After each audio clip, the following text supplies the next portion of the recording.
आज स्वामींची स्वारी खूप खुश होती. सकाळपासून दिवा मस्तपैकी छान नाचत होता. नंतर छान पूजा झाली. खूप छान वाटलं. आज मन खूप भरून आलं आणि आज मी खूप आनंदात होते. स्वामीही आज खूप आनंदात होते. छान पूजा झाली. त्यांना गूळ शेंगदाण्याचा नैवेद्य दिला. आज स्वामींनीही मला खूप छान आशीर्वाद दिला. आज स्वामींनी मला खूप खूप सुंदर अनुभव दिला.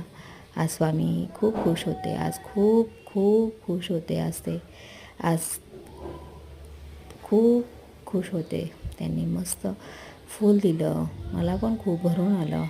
मलाही खूप छान वाटलं आणि ते खूप आज एकदम मलाही खूप कृतज्ञ वाटत होतं. त्यांच्याबद्दल मलाही खूप छान वाटत होतं आणि मला त्यांनी जेव्हा आशीर्वाद दिला म्हणजे इतकं छान वाटलं. मला इतकं छान वाटलं की म्हणजे मी काय बोलू, माझ्याकडे शब्दच नव्हते बोलायला. श्री स्वामी समर्थ. जय जय स्वामी समर्थ.